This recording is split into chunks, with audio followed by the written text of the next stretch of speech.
Hello everyone, welcome to the YouTube channel of Shri Ramabharati Public School. Monica Chiller this side, your business studies educator. Today we are going to discuss one topic from chapter 3, class 11. And topic for today's discussion is departmental undertaking.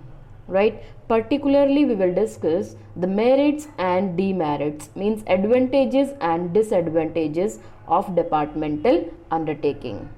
This is one of the form of public sector enterprise, and this is named as oldest form of business organization.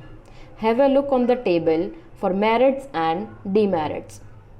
Under advantages, the very first point is easy formation. It is easy to start. Formation means to start or to establish. So it is easy to establish because there is no separate existence of departmental undertaking.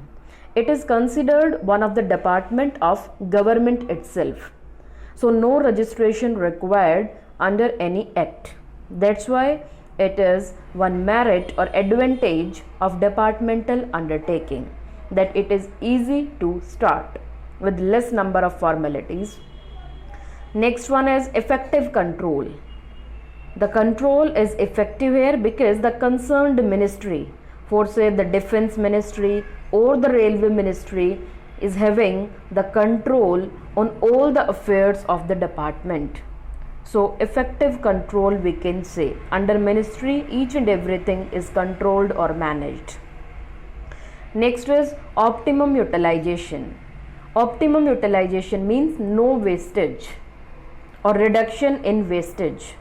So as all the affairs are handled or managed by the concerned ministry, so there are chances of less wastage or no wastage, or we can say all the resources are optimally utilized without any wastage.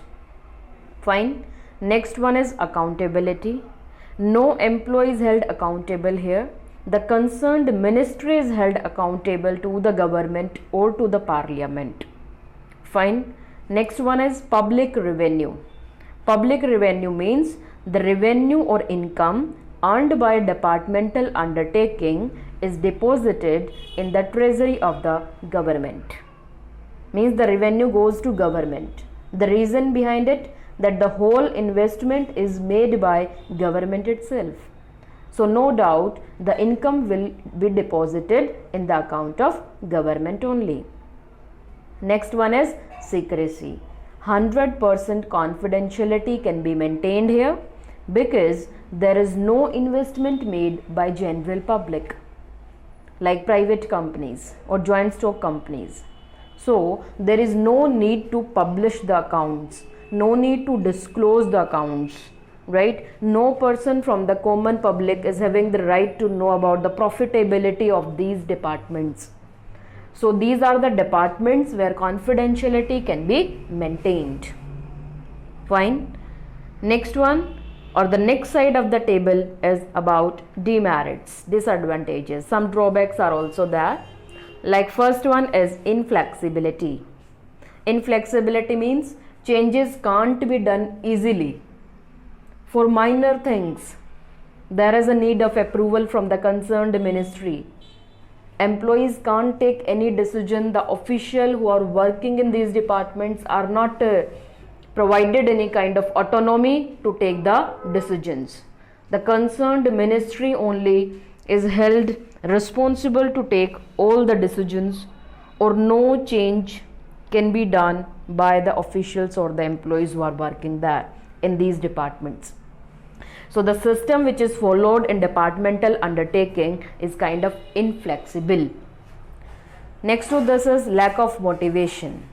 The employees who are working there are, you can say, not motivated to do something extra or to show the initiative because their salary is fixed, accordingly they will get, and the promotion is given on the basis of seniority, not on the basis of efforts like private entrepreneurs or the private organizations.